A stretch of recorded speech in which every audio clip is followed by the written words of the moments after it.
Assalamualaikum warahmatullahi wabarakatuh. Welcome back to my YouTube channel. Di video kali ini saya akan membahas soal matematika Bintara 1. Ada 70 soal yang akan kita bahas, namun kita bagi menjadi 3 part. Untuk part pertama kita akan bahas soal dari nomor 1 sampai nomor 20.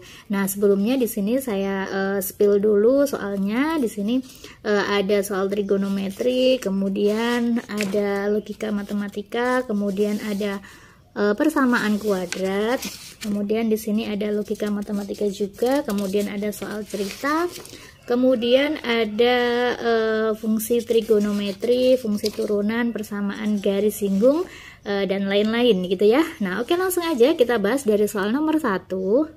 Nomor 1 diketahui cos alfa sama dengan 1/4 A. Alfa adalah sudut lancip. Nilai dari kotangen A adalah, nah di sini diketahui bahwa dia adalah sudut lancip. Kalau dia sudutnya lancip berarti dia terletak di kuadran 1. Kalau di kuadran 1 maka semua nilainya bernilai positif gitu ya. Nah, di sini diketahui cos alfa sama dengan 1/4 A. Nah, 1/4 A itu kan sama aja dengan A per 4 gitu ya. Nah, jadi untuk mencari nilai dari kotangan kita gunakan rumus Pitagorasnya. Di sini misalkan alfa. Nah, cos itu kan rumusnya kan sami ya, samping dibagi miring. Kalau sin itu demi, depan dibagi miring. Sedangkan kalau tangen itu desa, depan dibagi samping. Di sini kan adanya cos. Cos itu sami, samping dibagi miring. Berarti di sini sampingnya A, miringnya itu 4. Berarti garis yang di depan ini adalah rumus Pitagoras ya. Akar dari 4 kuadrat dikurangi A kuadrat. Jadi akar dari 16 min A kuadrat. Yang ditanyakan adalah kotangen dari alfa. Kotangen kan kebalikannya tangan. Kalau tangan kan desa ya, depan dibagi samping. Jadi kalau kotangen itu samping dibagi depan. Berarti samping dibagi depan. Nah, sampingnya di sini kan A ya. A dibagi depannya, ini adalah depannya sudut ini maksudnya. Akar dari 16 min A kuadrat. Udah ketemu, berarti jawabannya yaitu yang A. Lanjut ke soal nomor 2. Jika setengah pi kurang dari X kurang dari pi dan cos X sama dengan min 6/7, maka nilai dari sin X plus tangen X adalah, P itu kan nilainya 180. Setengah kali 180 kan 90 ya. Berarti dia terletak antara 90 kurang dari X kurang dari 180. Dengan kata lain, berarti kan dia bentuknya seperti ini kan, 0, 90, 180, 270, kembali lagi ke 0 yaitu 360. Kalau terletak antara 90 sampai 180 berarti dia ada di kuadran 2. Kalau di kuadran 2 yang positif itu siapa? Tadi kan yang positif kan cos. Ini tangan, di sini sin, di sini semuanya positif. Jadi kalau di kuadran 2 yang positif itu adalah sin sama kebalikannya sin. Gitu ya. Nah, di sini cos X sama dengan min 6/7. Jadi kita gunakan rumus Pitagorasnya juga. Misalkan di sini X ya. Cos itu rumusnya adalah sami, samping dibagi miring. Negatifnya bisa kalian abaikan dulu kalau mencari ini ya. Jadi 6 dibagi 7. Berarti kita bisa menghitung sisi yang di depannya sudut. Jadi akar dari 7 kuadrat dikurangi 6 kuadrat. Akar dari 49 dikurangi 36. Jadi akar dari 13 gitu ya. Nah, sekarang kita harus mencari nilai dari sin X plus tangen X. Sin X ditambah tangen X. Nah, kalau di kuadran 2, ini kan kuadran 2 ya. Kuadran 2, sin itu nilainya positif. Sin kan rumusnya apa? Demi, depan dibagi miring. Depannya kan akar 13 ya, berarti akar 13 per miringnya itu 7. Kemudian ditambah tangen X. Tangen itu rumusnya desa, depan dibagi samping. Tangen kalau di kuadran 2 nilainya itu negatif, berarti di sini negatif ya hasilnya. negatif D-sa, depan dibagi samping, berarti akar 13 per 6 gitu ya. Nah ini tuh sama aja dengan akar 13 per 7 plus kali min, kan min ya, min akar 13 per 6. Nah kalau udah seperti ini, samakan penyebutnya. 7 sama 6 kalau dikalikan kan 42. 42 bagi 7 itu 6, kalikan akar 13 berarti 6 akar 13 dikurangi 42 dibagi 6 itu 7, kalikan ini min 7 akar 13. Jadinya 6 dikurangi 7 yaitu min 1, berarti min akar 13 per 42 gitu ya. Jadi min akar 13 per 42, jawabannya yaitu yang B. Lanjut ke soal nomor 3. Jika tangen X sama dengan setengah untuk 0 kurang dari X kurang dari Pi per 2. Jadi ini antara 0 sampai 90. Jadi dia ada di kuadran 1. Maka berapakah nilai dari 2 sin X plus sin ini ya. Nah jadi kita gunakan rumus sudut berelasi. Yang ditanyakan 2 sin X berarti 2 sin X ditambah sin Pi per 2 itu kan 90 ya. 180 bagi 2 kan 90. Jadi ini sama aja dengan 90 plus X. Gini. Kemudian ditambah cos ini 180 min X. Nah, oke. Sekarang kita cari sudut berelasi dulu. 2 sin X. Kalau ada sin 90 plus, berarti kan sin 90 plus itu kan dia terletak di kuadran 2. Ya, jadi kalau sudut berelasi itu kan dia ada kuadran 1, kuadran 2, kuadran 3, kuadran 4. Di kuadran 1 itu ada rumus di sini kan 90 batasnya nih. 180, 270. Ini ada rumus 90 min alfa. Kalau di sini 90 plus alfa. Ini 180 min alfa, ini 180 plus alfa. Kemudian di sini 270 min alfa sama 270 plus alfa. Kalau di sini 360 min alfa. Nah, kalau di sepanjang sumbu ini ya, sumbu X ini dipakainya fungsi tetap. Fungsi tetap itu artinya apa? Jadi nanti kalau ada sin itu dia akan tetap jadi sin, cos akan tetap jadi cos, tangen akan tetap jadi tangen. Sedangkan kalau di sepanjang sumbu yang ini, vertikal ini dia adalah fungsi berubah. Fungsi berubah itu nanti, jadi kalau ada sin dia akan berubah jadi cos, kalau ada cos berubah jadi sin, kalau ada tangen berubah jadi kotangen, dan seterusnya gitu ya. Untuk plus minusnya itu tergantung letak kuadrannya. Nah sekarang kalau ada sin 90 plus X, 90 plus X kan berarti pakai ini ya, 90 plus alfa, ini kan dia di sumbu Y ya, jadi dia pakainya fungsi berubah. Fungsi berubah itu artinya sin akan berubah jadi cos.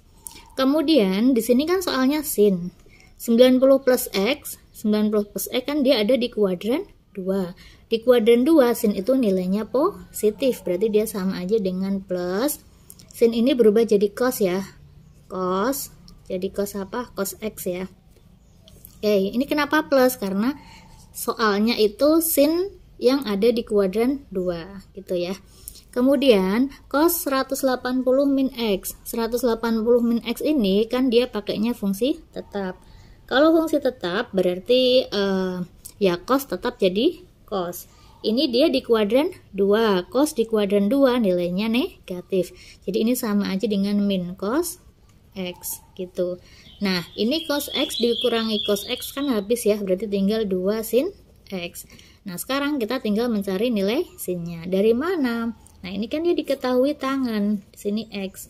Tangen itu rumusnya D-sa, depan dibagi samping. Ini depannya 1, sampingnya 2. Berarti miringnya ini adalah akar dari 1 kuadrat 1 tambah 2 kuadrat 4 ya. 1 tambah 4 5, berarti akar 5 gitu ya. Oke, berarti 2 dikali sin X. Sin itu rumusnya demi, depan dibagi miring, berarti 1 per akar 5 gitu ya. Jadi sama aja dengan 2 per akar 5 dirasionalkan dikalikan akar 5 per akar 5 ya. Jadi sama aja dengan 2/5. Akar 5 kali akar 5 kan 5. Akar 5. 2/5 akar 5. Jawabannya yaitu yang D. Oke, lanjut ke soal nomor 4.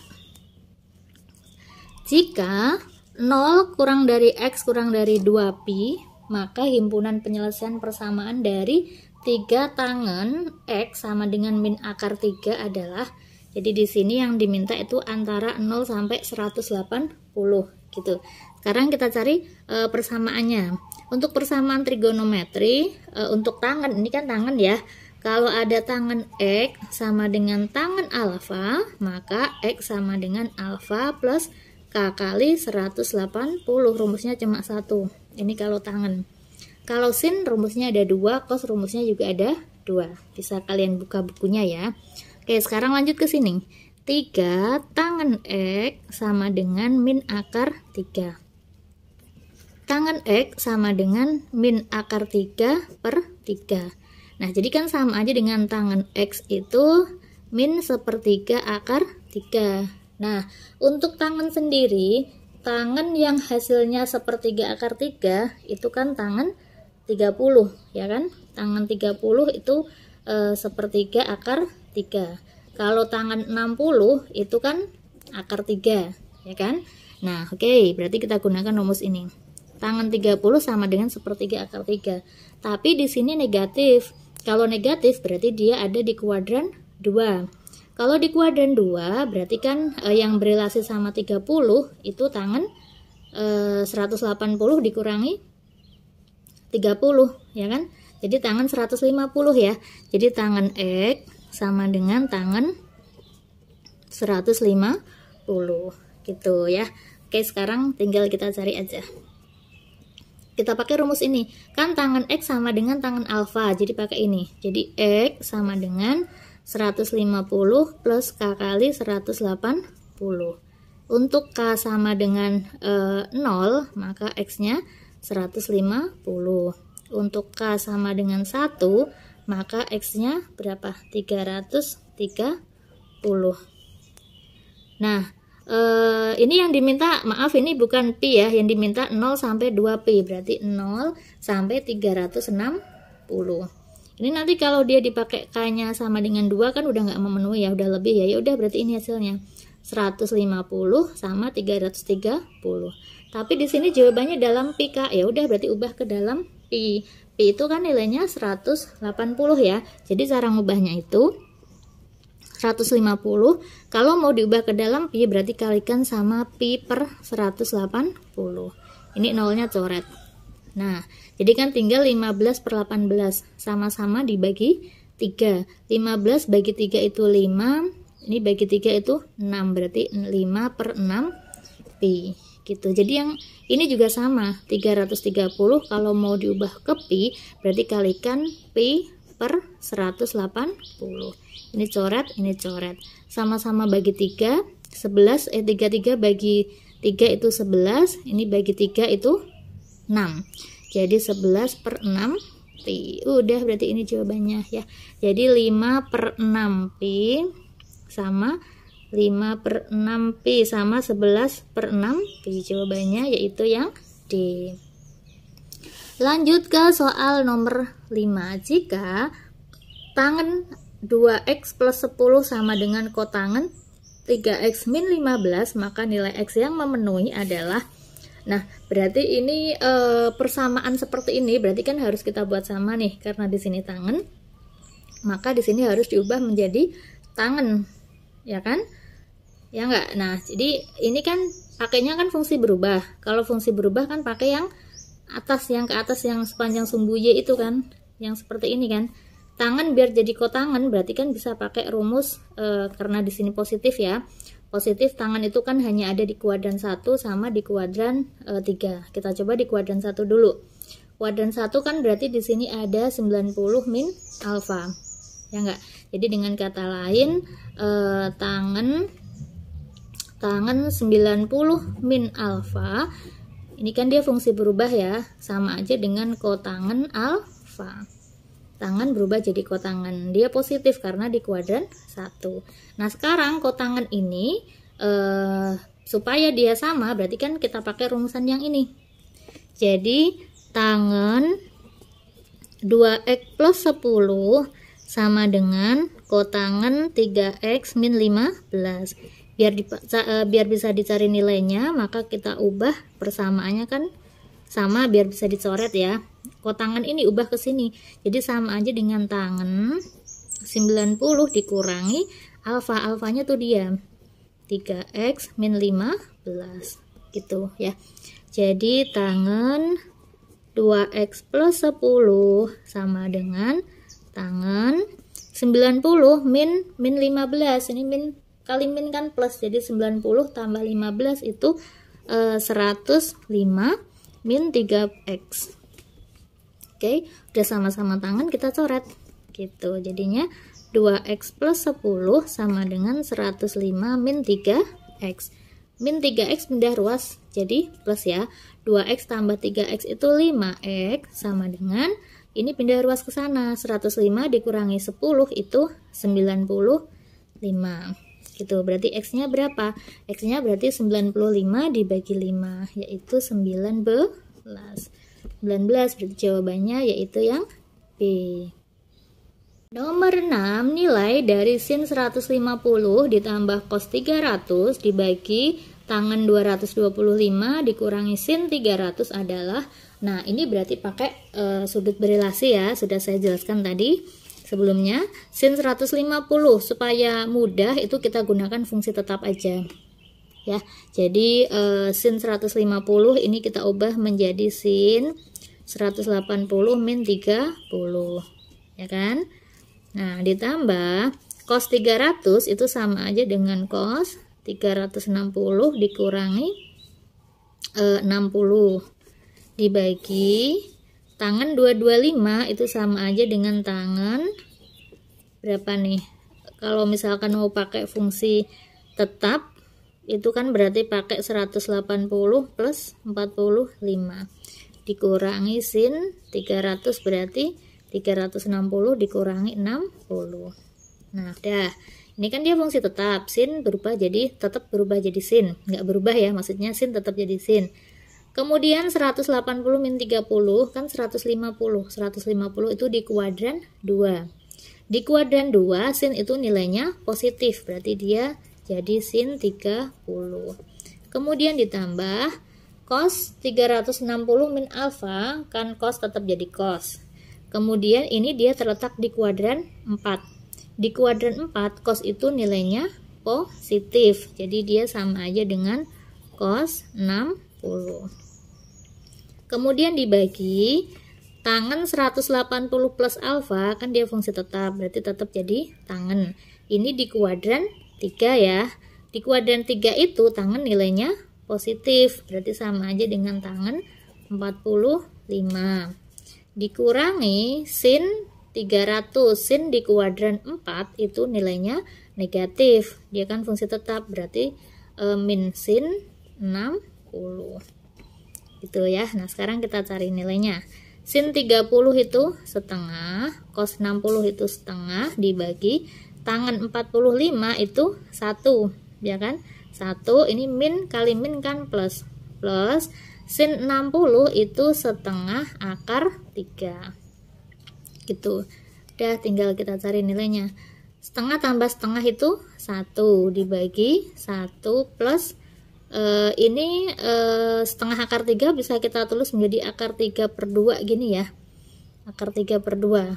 Jadinya ini kita samakan penyebutnya 1 per ini per 2 gini, samakan penyebutnya jadi 2 plus akar 3. Oke, sekarang dibalik aja. 1 dibagi 2 plus akar 3/2 sama aja dengan 1 dikali ini dibalik, jadi 2 per 2 plus akar 3.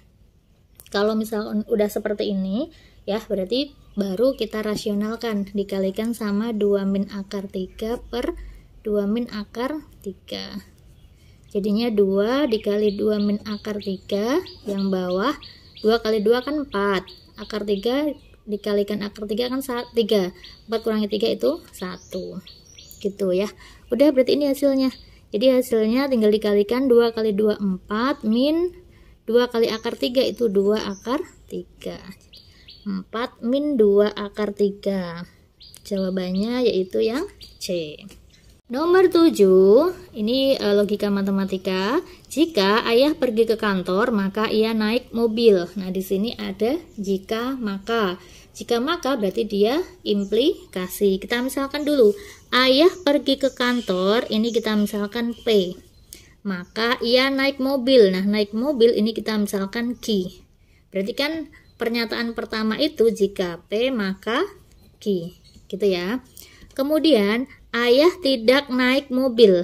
Kalau tadi ayah naik mobil itu Q, berarti ayah tidak naik mobil itu ingkaran Q. Ya, berarti ingkaran Q atau ayah datang tidak terlambat. Nah, ini kan beda sama P dan Q ya. Berarti ayah datang tidak terlambat ini kita misalkan R. Ya, berarti ingkaran Q atau R. Ini pernyataan yang kedua. Pernyataan yang ketiga, ternyata ayah pergi ke kantor. Ayah pergi ke kantor tadi kita misalkan P. Nah, gitu ya. Jadi ini pernyataan pertama atau premis pertama. Ini premis kedua, premis ketiga. Yang ditanyakan adalah kesimpulannya apa. Gitu ya. Nah, untuk premis sendiri itu kan jenisnya ada 3. Modus ya. Untuk modus itu kan jenisnya ada 3. Modus ponen, modus tolen, sama modus silogisme. Kalau ponen, ya ponen itu kan kalau ada jika P maka Q, kemudian di premis kedua itu P, maka kesimpulannya Q. Sedangkan kalau tolen itu jika P maka Q, di sini ingkaran Q, maka kesimpulannya yaitu ingkaran P. Sedangkan yang silogisme itu jika P maka Q, kemudian jika Q maka R, maka kesimpulannya jika P maka R. Gitu. Jadi nanti kita cari dari 2 premis terlebih dahulu. Nah, kalau atau kan nggak ada di sini ya, berarti kita cari dulu ekuivalennya ya. Atau ini bisa kita ekuivalenkan sama bentuk implikasi. Jadi kalau ada jika P maka Q itu ekuivalen sama ingkaran P atau Q. Ya. Jika P maka Q ekuivalen sama ingkaran P atau Q. Kalau ini ada ingkaran Q atau R, berarti dia ekuivalen sama apa? Ekuivalen sama jika Q maka R, ya kan? Nah, kita cari dulu nih premis 1 sama premis 2. Premis 1 itu kan jika P maka Q. Premis kedua, ingkaran Q atau R ekuivalen sama Q maka R. Q maka R. Nah, ini bisa kita simpulkan. Ini adalah modus silogisme. Ini kan dia sama ya. Jadi kita coret P maka R. Kita lanjutkan premis ketiga. Premis ketiga itu P. Nah, kalau ada jika P maka R, kemudian P, maka kesimpulannya adalah R. Ini ya modus ponen. Gitu ya. Berarti hasilnya adalah R. R tadi siapa? R adalah ini ya, ayah datang tidak terlambat. Jadi ayah datang tidak terlambat. Jawabannya yaitu yang C. Lanjut ke soal nomor 8. Sama nih, masih seputar premis juga. Diketahui beberapa premis berikut. Jika Ifah terlambat masuk sekolah, maka Pak Guru marah. Nah, Ifah terlambat masuk sekolah, ini misalkan P. Maka Pak Guru marah. Nah, Pak Guru marah ini kita misalkan Q. Pak Guru tidak marah. Nah, kalau Pak Guru marah Q, berarti Pak Guru tidak marah itu ingkaran Q. Atau semua siswa takut. Semua siswa takut kan tidak ini juga enggak ini ya. Berarti ini misalkan sendiri sebagai R. Premis yang ketiga, ada siswa yang tidak takut. Berarti kan negasinya dari ini. Kalau semua siswa takut itu R, berarti ini ingkaran R. Gitu ya. Nah, sekarang kita simpulkan yang pertama dulu. Yang pertama kan jika P maka Q. Jika P maka Q. Yang kedua, ingkaran Q atau R. Nah, ini kalau mau disimpulkan maka ini harus diubah dulu ke bentuk implikasi. Berarti ubah dulu ke sini ya. Jika P maka Q, ingkaran Q atau R, ingkaran Q atau R itu ekuivalen dengan Q maka R ya. Nah, ini adalah modus silogisme. Kita coret, berarti tinggal P maka R. Kemudian, premis yang ketiga, ada siswa yang tidak takut, itu ingkaran R. Berarti ingkaran R. Berarti kesimpulannya apa? Kesimpulannya yaitu ingkaran P. Ingkaran P. Jadi dia masuknya modus tolen. Ya. Ingkaran P tadi P apa? P itu adalah Ifah terlambat masuk sekolah. Kalau ingkaran P berarti Ifah tidak terlambat masuk sekolah.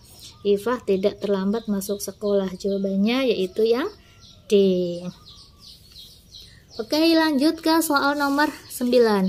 Diketahui kalimat 3x min 7 sama dengan x min 1 atau 3 adalah faktor dari 8. Supaya kalimat tersebut menjadi pernyataan yang bernilai benar, maka nilai X yang memenuhi adalah, nah, jadi kalau misalkan ada dua premis 1 sama premis 2, kemudian dia dihubungkan dengan kata atau ini kan berarti artinya disjungsi ya. Jadi kalau ada P atau Q, ada dua premis. Kalau P ini dia pernyataannya benar, benar, salah, salah. Ini benar, salah, benar, salah. Kalau dia dihubungkan sama atau P atau Q, ya. Kalau benar atau benar itu kan dia benar. Benar atau salah, benar. Salah atau benar, benar. Sedangkan salah atau salah itu salah. Nah, sekarang di sini ada dua premis. Yang pertama itu 3x min 7 sama dengan x min 1 atau 3 adalah faktor dari 8. Nah, ini kan dia masih kalimat terbuka ya. Jadi belum tahu nilai x-nya, nilai kebenarannya. Kita cek yang ini. 3 adalah faktor dari 8. Benar atau salah pernyataan ini? 3 adalah faktor 8, ini adalah salah. Nah, karena yang diminta supaya kalimat tersebut menjadi pernyataan yang bernilai benar, atau ini dia akan bernilai benar apabila salah satunya itu dia benar. Benar sama benar itu benar, benar salah, benar salah benar, benar salah salah, salah. Nah, jadi kalau di sini udah salah, maka di sini harus benar. Karena benar atau salah itu benar, supaya dia bernilai benar. Nah, supaya ini bernilai benar, maka X-nya berapa? Ya tinggal dicari aja, berarti 3 X min 7 sama dengan X min 1. 3X min 21 sama dengan X min 1. Ini pindah ruas ke sana, 3X kurang X yaitu 2X. Ini ke sana, min 1 tambah 21 itu 20. Berarti X sama dengan 10. Jawabannya yaitu yang D. Lanjut ke soal nomor 10. Negasi dari inverse implikasi P atau ingkaran Q, maka R adalah, nah, negasi dari inverse implikasi. Jadi implikasi itu kalau misalkan mau diubah ke inverse, jadi hubungannya gini ya. Bila ada bentuk implikasi, maka dia kan bisa diubah menjadi inverse, converse, sama kontraposisi. Jadi kalau misalkan ada bentuk implikasi jika P maka Q, gitu ya. Jika P maka Q, ini kan dia implikasi nih. Maka nilai dari inverse-nya yaitu ingkaran P maka ingkaran Q. Sedangkan converse-nya itu Q maka P. Sedangkan kontraposisinya yaitu ingkaran Q maka ingkaran P. Jadi inverse ini adalah negasi dari implikasi. Jadi implikasi ini dinegasikan. Sedangkan kalau converse itu adalah kebalikan dari implikasi. Kalau implikasi jika P maka Q, kalau converse itu Q maka P. Kalau kontraposisi itu adalah implikasi yang dibalik atau implikasi yang dinegasikan. Gitu ya. Jadi bentuk ini dibalik kemudian dinegasikan. Nah, sekarang yang ditanyakan adalah negasi dari inverse implikasi ini.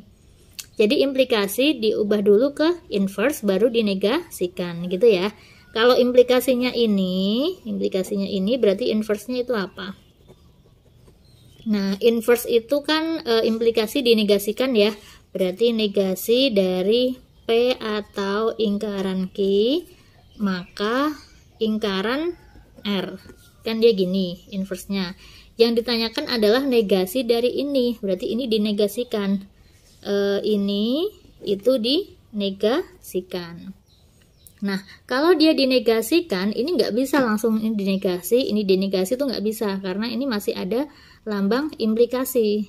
Ingat, kalau ada jika P maka Q itu dia ekuivalen sama lingkaran P atau Q. Kita ubah ke sini. Berarti negasi dari, nah bentuk ini nih yang di dalam kurung ini ubah ke sini. Lingkaran P. Nah, lingkaran diingkarin berarti lingkarannya kan hilang ya. Berarti P atau lingkaran Q. Tinggal ini. Atau Q. Atau berarti ini kan dia tetap nih. Berarti ini dia juga tetap lingkaran R. Gitu, baru nanti dinegasikan. Negasi dari ini berarti lingkaran dari P atau lingkaran Q, lingkaran dari atau itu dan lingkaran dari R itu adalah lingkaran dari lingkaran kan berarti habis ya, berarti di sini R gitu ya. Nah, kemudian ini lingkaran ini boleh masuk ke sini nih, masuk ke sini karena ini kan belum ada jawabannya ya. Di sini dan R. Ini dan R, jadikan kemungkinannya ini. Ini kalau masuk ke dalam, jadi lingkaran dari P itu lingkaran P, lingkaran dari atau itu dan, lingkaran dari Q itu, lingkaran dari lingkaran Q itu Q, kemudian dan R. Gitu ya, berarti jawabannya apa nih? Lingkaran P dan Q dan R. Jawabannya yaitu yang C. Nomor 11, supaya biimplikasi x kuadrat min 25 lebih besar dari 0, jika dan hanya jika, ini dibaca jika dan hanya jika ya, 5 adalah bilangan genap, bernilai benar, maka harga x adalah, nah kalau tadi nomor 9 ini adalah nilai dari disjungsi gitu ya, sekarang untuk biimplikasi. Jadi biimplikasi itu misalkan ada dua premis ya, premis 1 sama premis 2. Ini benar-benar salah-salah, benar-salah, benar-salah. Jadi kalau untuk biimplikasi P jika dan hanya jika Q, dia akan bernilai benar jika kedua pernyataan bernilai sama ya. Benar-benar dia bernilai benar, kalau salah-salah dia juga bernilai benar. Ya, jadi dia akan bernilai benar apabila keduanya benar atau keduanya salah, sama-sama benar atau sama-sama salah. Jadi kalau ini benar salah itu dia salah, salah benar dia juga salah gitu ya. Sekarang ini ada dua premis. Yang pertama, x kuadrat min 25 lebih besar dari 0, kan kita belum tahu nih, dia masih kalimat terbuka. Kemudian jika dan hanya jika 5 adalah bilangan genap. 5 adalah bilangan genap, ini benar apa salah? 5 itu kan dia bilangan ganjil ya, berarti dia adalah salah. Nah, karena dia salah, supaya biimplikasi ini bernilai benar, biimplikasi dia bernilai benar itu jika dua-duanya benar atau dua-duanya salah. Jadi karena di sini salah, maka di sini juga harus salah. Di sini harus salah nih. Nah, supaya dia salah berarti gimana? Kita cari nilainya. X kuadrat min 25 lebih besar dari 0. Ini kita cari yang benar dulu ya. Ini kalau difaktorkan itu kan dia X min 5 sama X plus 5. Lebih besar dari 0. Jadi X sama dengan 5 atau X sama dengan min 5. Kalau diuji di garis bilangan berarti min 5 sama 5. Ini kita cari yang benar dulu ya. Nah, kita uji titik 0, 0 di sini. 0 kalau dimasukkan itu negatif, ini positif, positif. Ini kan jawaban yang benar kan seperti ini ya. Ini jawaban yang benar. Tapi kan kita harus membuat pernyataan ini menjadi salah. Karena kalau dia salah-salah maka benar. Kalau dia salah berarti ya jawabannya itu kebalikannya dari ini. Ya, berarti jawabannya yang ke sini. Itu ya. Jadi antara min 5 sampai 5. Min 5 sampai 5. Karena ini dia nggak ada sama dengannya, ya, maka kebalikannya ada sama dengannya. Gitu, jawabannya berarti yang B. Nomor 12, jika pernyataan majemuk P maka lingkaran Q dan R bernilai benar, serta R bernilai benar, maka pernyataan berikut yang salah kecuali. Nah, berarti ini kita harus mencari nilai kebenaran si P, si Q, sama si R. Di sini udah diketahui nih bahwa R bernilai benar ya. Jadi R bernilai benar. Kemudian di sini ada, ini kan konjungsi karena implikasi dan, dia dihubungkan dengan kata dan. Nah, dihubungkan dengan kata dan.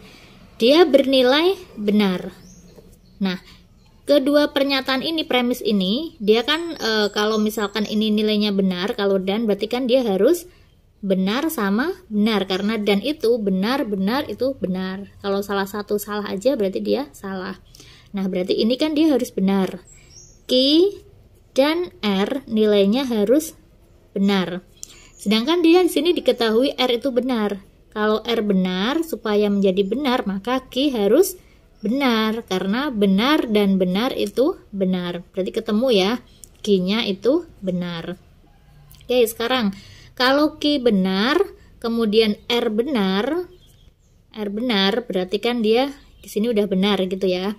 Kemudian di sini kan dia harus benar juga. P implikasi ingkaran Q. P implikasi ingkaran Q. P implikasi ingkaran Q. Q itu kan ketemunya benar. Kalau ingkaran Q berarti dia salah. Sedangkan implikasi itu supaya dia di sini benar, implikasi itu kan kalau misalkan dia benar salah baru salah, ya kan? Karena di sini salah berarti di sini harus salah juga. Kenapa? Karena kalau di sini benar, benar salah nilainya kan salah, sedangkan yang diminta adalah benar. Supaya benar berarti kan si P-nya ini harus salah. Udah, berarti ketemu P itu pernyataan yang salah. Pertanyaannya adalah, maka pernyataan berikut yang salah kecuali. Yang salah kecuali berarti yang benar ya. P itu apa? P salah. Kemudian P diimplikasi sama Q. P-nya tadi adalah salah, kemudian dia diimplikasi sama Q-nya adalah benar, berarti dia salah. Kenapa? Karena diimplikasi itu, diimplikasi kan ini tadi ya, dia akan bernilai benar jika keduanya benar atau keduanya salah. Kalau ini kan salah sama benar. Nah, sekarang lanjut ke option C ya. Kalau di opsi C, ingkaran Q dan R. Ingkaran Q, tadi Q-nya itu apa? Q-nya tadi kan benar ya. Kalau Q-nya benar berarti ingkaran Q itu salah dan R itu benar. Berarti apa jawabannya? Salah dan benar itu salah. Kenapa? Karena kalau untuk konjungsi, kalau dia bernilai benar jika dua-duanya itu benar. Benar dan benar baru benar. Kalau ada salah satunya yang salah berarti dia salah. Lanjut ke D, ingkaran Q. Q-nya tadi ketemunya benar. Berarti ingkaran Q itu berarti salah. Salah diimplikasi sama P. P-nya itu S. Salah diimplikasi sama salah berarti dia benar. Yang ini ya, jadi diimplikasi itu akan bernilai benar jika dua-duanya benar atau dua-duanya salah gitu ya. Berarti jawabannya yang D. Kita cek yang E deh. Yang E itu Q maka P.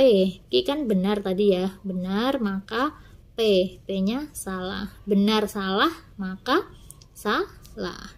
Karena implikasi itu kan dia akan bernilai salah jika benar salah. Selain itu dia benar. Oke, lanjut ya ke soal nomor 13. Kalimat untuk kolom terakhir pada tabel di bawah ini adalah, nah ini kan ada premis P, ini Q ya. P itu benar-benar salah-salah. Berarti kalau ingkaran P itu apa? Ingkaran P kan berarti kebalikannya sama P ya. Berarti salah-salah, benar-benar. Kemudian ini benar-benar-benar salah. Benar-benar-benar salah berarti itu, cek satu-satu. Opsi yang A, jika P maka Q. Jika P maka Q itu kan diimplikasi. Implikasi itu benar salah salah. Jadi kalau implikasi kan nilainya benar-benar benar, benar salah salah, salah benar benar, salah salah benar. Berarti bukan ya. Ingkaran P atau Q. Ingkaran P itu ini ya, atau Q. Maka ingkaran P maka Q, berarti ini ke sini.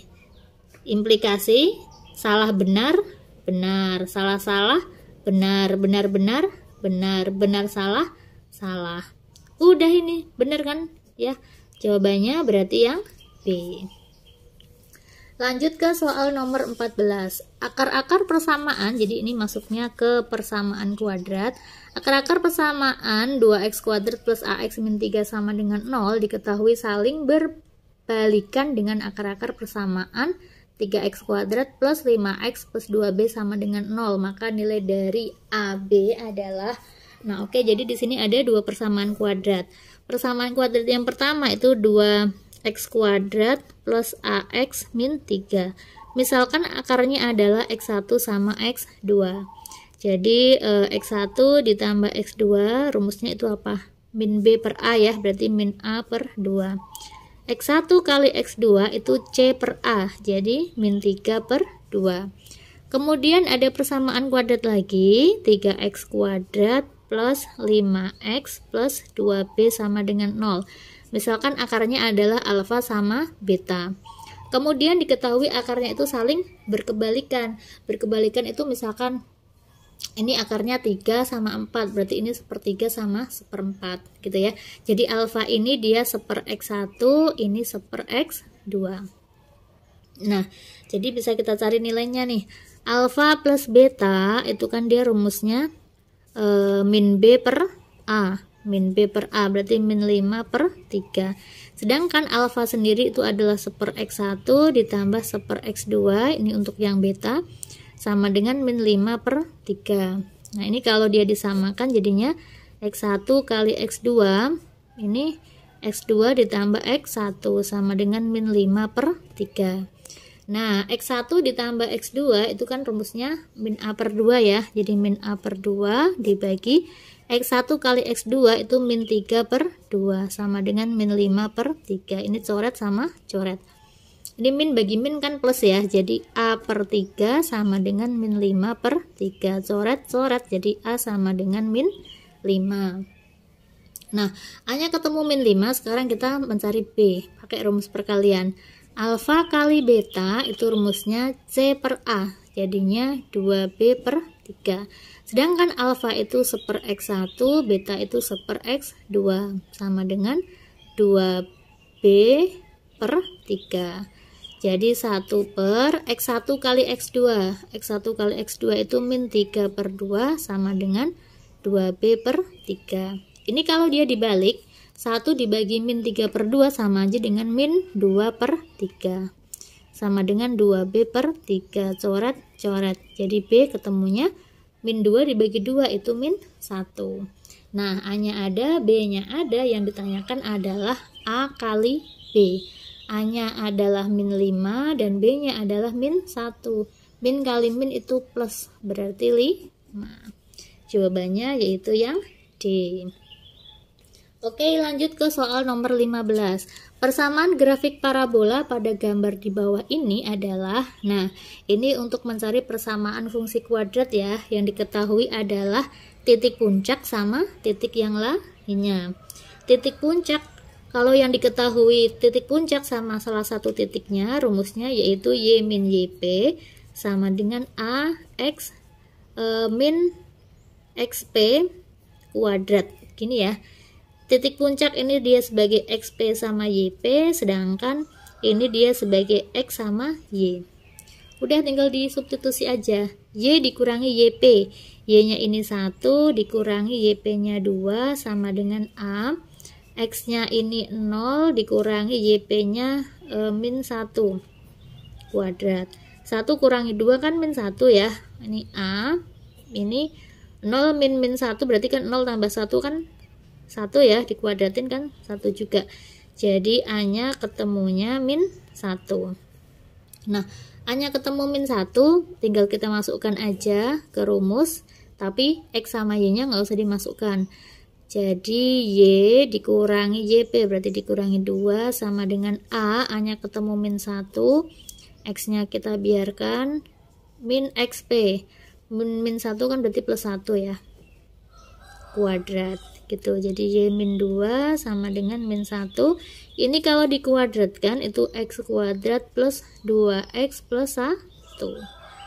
gitu ya. Jadinya y min 2 sama dengan ini min x kuadrat, ini min 2x min 1. Karena ini yang diminta sama dengan 0, berarti ini kita pindah ruas semua. Berarti y ini min jadi plus ya, plus x kuadrat plus 2x, ini min 1 pindah ruas jadi plus 1. Min 2 tambah 1 itu min 1 sama dengan 0. Jadi y plus x kuadrat plus 2x min 1. Ini ya. Oke, jawabannya yaitu yang E. Nomor 16, perhatikan gambar. Jika x dan y adalah bilangan bulat, maka nilai dari x kali y adalah, nah di sini ada segitiga siku-siku. Ini ada x, ada y, ada akar 17. Jadi bisa kita gunakan rumus Pitagoras. Rumus Pitagorasnya berarti apa? Ya, jadikan sama aja dengan sisi miring, berarti dia dikurangkan sama ini ya. Jadi x kuadrat dikurangi y kuadrat sama dengan apa ini, akar 17 kuadrat gitu ya, atau y kuadrat ditambah akar 17 kuadrat sama dengan x kuadrat, nanti pindah ruas gitu ya, karena sisi yang terpanjang ini adalah penjumlahan kuadrat dari dua sisi lainnya. Rumus Pitagoras. Nah, oke, berarti x kuadrat min y kuadrat sama dengan akar dikuadratin, akarnya hilang, berarti 17. Sekarang ini kan bisa kita faktorkan nih. X kuadrat min y kuadrat faktornya adalah x plus y dikalikan x min y sama dengan 17. Nah, di sini dibilang kan kalau x sama y adalah bilangan bulat. Bilangan bulat itu kan bisa negatif, bisa positif, bisa 0 ya. Tapi nggak mungkin ada pecahan. Nah, ini kan dia perkalian nih. Kalau dia dikalikan hasilnya adalah 17. 17 itu kan cuma perkalian 17 kali 1 sama 1 kali 17. Ya kan, karena 17 ini kan dia prima. Gitu. Berarti ini sama aja dengan 1 dikali 17. Karena ini penjumlahan berarti kita anggap ini yang besar. Berarti 17 kali 1 sama dengan 17. Oke, berarti ini kita samakan. Jadi dengan kata lain, x plus y sama dengan 17 dan x dikurangi y sama dengan 1 gitu. Dari dua ini tinggal kita eliminasi aja. X plus y 17, kalau x min y sama dengan 1, kalau kita eliminasi kita kurangkan 17 kurangi 1 16. Ini kan dia y min y, berarti kan dia 2y. Berarti y sama dengan berapa? 16 bagi 2 itu 8. Kalau y-nya 8, maka x-nya kita cari aja, langsung masukkan aja. X plus y plus 8 sama dengan 17. Berarti x sama dengan 17 dikurangi 8 itu 9. Udah, berarti ketemu dua bilangannya yaitu 8 sama 9. Gitu. Nah, sekarang yang ditanyakan adalah berapakah nilai dari x kali y. X-nya itu 9, Y-nya itu 8, kalau dikalikan adalah 72. Jawabannya yaitu yang B. Nomor 17, diberikan A dan B adalah bilangan real yang berbeda, sehingga AB plus A plus 10B dibagi B plus 10A sama dengan 2. Kemudian yang ditanyakan di sini adalah nilai dari A per B adalah, nah oke, sekarang kita harus mengubah dulu ya, karena di sini yang ditanyakan adalah A per B, sedangkan di sini opsinya ini atau jawabannya itu dalam A. Nah, ini soalnya udah saya tulis ulang ya. Jadi AB plus A plus 10B dibagi B plus 10A sama dengan 2. Nilai dari A per B adalah, nah oke, sekarang kita buat sama dengan 0 dulu. Ini kita pindah ruas ya. Jadi AB plus A plus 10B dibagi B plus 10A dikurangi 2 sama dengan 0 ya. Maka kita samakan penyebutnya, berarti B plus 10A, di sini AB plus A plus 10B dikurangi 2 dikalikan B plus 10A sama dengan 0. Nah, kalau ada bentuk pecahan seperti ini nilainya 0, maka pembilangnya harus 0 Karena kan misalkan nih 0 dibagi 5 itu 0, 0 dibagi 9 itu 0. Maka supaya ini 0, maka pembilangnya ini harus 0. Bawah boleh kita abaikan. Karena bawah boleh berapapun ya, yang penting atas itu 0. Jadi kita cari si pembilangnya. Jadi AB plus A plus 10B min 2B min 20A gini ya, sama dengan 0. Nah, supaya dia 0 ya, ini kita sederhanakan terlebih dahulu. AB ini A dikurangi 20A berarti min 19A. 10B dikurangi 2B itu plus 8B sama dengan 0. Kita kan harus mencari A dibagi B, A per B. Karena mau mencari A per B, maka ini kita buat menjadi bentuk A sama dengan sama B sama dengan. Kalau diubah menjadi A sama dengan, berarti kan B-nya harus pindah ruas nih. AB min 19A sama dengan min 8B. Jadi A-nya kita keluarkan, B min 19 sama dengan min 8B. Jadi A sama dengan min 8B per B min 19. Nah, ini sebagai persamaan pertama. Sekarang kita cari yang B-nya. Kita cari B dari persamaan ini juga kita ubah menjadi B sama dengan. Ya, kalau B sama dengan berarti yang ada A-nya tok ini yang pindah ruas. Jadi AB plus 8B sama dengan 19A gitu ya. Jadi B, ini B-nya keluar, A plus 8 sama dengan 19A. Jadi B sama dengan 19A per A plus 8. Sampai sini paham ya? Jadi kita punya persamaan A-nya itu ketemunya min 8B per B min 19, sedangkan B itu 19A per A plus 8. Yang ditanyakan nilai dari A per B. Nilai dari A per B, saya taruh sini ya. A per B. A-nya ini adalah min 8B per B min 19. Dibagi B. B-nya itu berarti 19A per A plus 8. Ini kan tinggal kita balik aja ya. Jadi min 8B per B min 19 dikali, dibagi, kalau pecahan kan dia dikali, tapi dia dibalik. A plus 8 dibagi 19A. Nah, sedangkan di sini jawaban yang diminta itu dia harus dalam A semua nih. Karena dalam A semua berarti nanti ini B-nya kan harus diubah ke A. B-nya ini harus diubah ke A, berarti diubah ke sini. Berarti sama dengan min 8, B-nya kita masukkan 19A per A plus 8. Dibagi, B-nya ini sama, 19A dibagi A plus 8. Ya, dikurangi 19 dikalikan A plus 8 per 19A gitu ya. Oke, jadinya gimana nih? Ini kalau kita kalikan jadinya min 8 dikalikan 19A sama 19A, ini kan bisa kita coret sebenarnya, atau kita biarin dulu deh ya. 19A dibagi A plus 8 dibagi, nah ini disamakan menyebutnya A plus 8, ini jadinya 19A min 19 dikalikan A plus 8 gitu, dikalikan A plus 8 dibagi 19A. Nah ini dicoret sama-sama ada A plus 8 nya.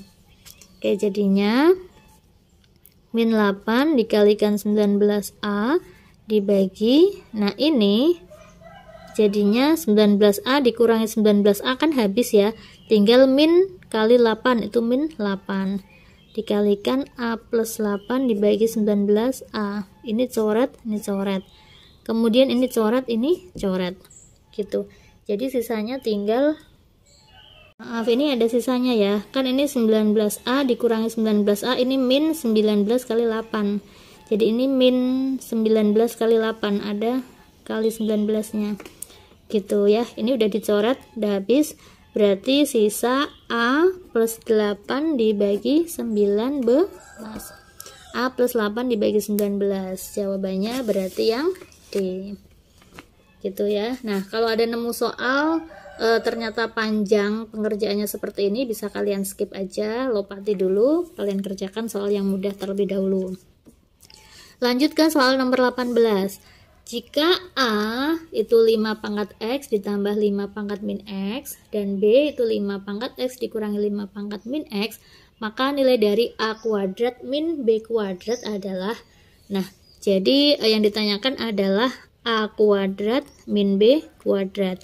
Bentuk ini kalau dijabarkan itu kan sama aja dengan A plus B dikalikan A min B, ya kan? Nah, A plus B ini tinggal dijumlahkan aja. A plus B berarti 5 pangkat X ditambah 5 pangkat X ditambah ini. Jadi kalau dia ditambah ini itu kan kan ada yang dikurangi nih. Berarti ini kurang ini kan dia habis. Berarti tinggal 2 kali 5 pangkat X. Kemudian dikalikan A min B. A dikurangi B. A dikurangi B berarti yang sama itu dikurangi, berarti 5 pangkat X dikurang 5 pangkat X kan habis ya. Ini dikurangi min berarti kan dia plus. Berarti dikalikan 2 kali 5 pangkat min X gitu ya. Paham ya ini ya? Ini dari mana? Tinggal dijumlahkan aja. Jadinya 2 kali 2 4. 4 kali 5 pangkat X dikalikan 5 pangkat min X itu sama aja dengan 1/5 pangkat X. Ini coret-coret jadinya 4. Jawabannya yang C. Lanjut ke soal nomor 19. Nomor 19. Nah, untuk nomor 19 saya kerjakan di sini aja. Oke, berarti 6 dikalikan 3 plus akar 5 dikalikan 3 min akar 5 dibagi 2 plus akar 6. Nah, bentuk ini itu kan sama aja dengan A plus B dikalikan A min B. Sama aja dengan A kuadrat min B kuadrat. Nah, jadi 6 ini kalau pakai rumus ini jadinya 3 dikuadratin itu 9 min akar 5 dikuadratin 5 dibagi 2 plus akar 6. Jadinya 6 dikalikan 9 dikurangi 5 itu 4 per 2 plus akar 6. 6 kali 4 berapa? 24 ya. 24 per 2 plus akar 6, baru rasionalkan 2 min akar 6 dibagi 2 min akar 6. Ini kalau dikalikan 2 kali 2 kan 4 ya, jadi 4 min akar 6 dikalikan akar 6 itu 6. Ini 24 dikalikan 2 min akar 6. 24 dikalikan 2 min akar 6 dibagi sama min 2. 24 dibagi min 2 berapa? 12 ya, min 12 dikalikan 2 min akar 6. Min 12 kali 2 min 24, ini min kali min plus, jadi plus 12 akar 6 gitu ya. Oke, berarti ada nggak jawabannya? Nomor 19 jawabannya itu min 24 plus 12 akar 6. Jawabannya yaitu yang B. Lanjut soal nomor 20, satu soal lagi ya. Nanti untuk nomor 21 dan seterusnya kita masuk ke part 2. Oke, untuk nomor 20, nilai dari 27 log 9, 27 log 9 ditambah 2 log 3 dikalikan akar 3 log 4 dibagi sama 3 log 2 dikurangi 3 log 18. Nah, untuk bisa mengerjakan log, maka kalian harus hafal ya sifat-sifat dari logaritma. 27 log 9. 27 kan bisa diubah menjadi 3 pangkat 3. Log 9 itu 3 pangkat 2. Ditambah 2 log 3 dikalikan akar 3 itu sama aja dengan 3 pangkat setengah. Log 4. 4 itu 2 pangkat 2. Dibagi 3 log, karena ini dia sama-sama 3 ya, bilangan pokoknya 3, kalau dikurangi sama aja dengan dibagi, berarti 2 per 18 gitu. Ini sesuai dengan sifat logaritma, ini kan pangkatnya bisa ke depan nih, 2 dibagi 3, berarti 2 per 3 dikali 3 log 3 ditambah 2 log 3 dikali, nah ini pangkatnya kan bisa ke depan juga nih, jadi 2 dibagi setengah 2 dibagi setengah dikali 3 log 2. Dibagi sama 3 log 2/18 itu 1/9. Jadinya 2/3 dikali 3 log 3 kan 1. Ditambah 2 dibagi setengah sama aja dengan 2 dikali 2/1 yaitu 4. 4 ini kan bisa pindah ke depan ya, berarti 4 dikali 2 log 3 dikali 3 log 2 dibagi 3 log, ini 1/9 ya, bukan 19. 18 bagi 2 kan 9. 1/9. 9 itu sama aja dengan 3 pangkat 2. Kalau 1/9 berarti 3 pangkat min 2. Gitu. Jadi sama dengan 2/3 ditambah, ini kan dia habis nih. 2 log 2 kan 1. Berarti ya udah ini ditambah 4 dibagi. Kalau ini dia ke depan jadinya min 2 dikali 3 log 3. 3 log 3 itu 1 berarti min 2.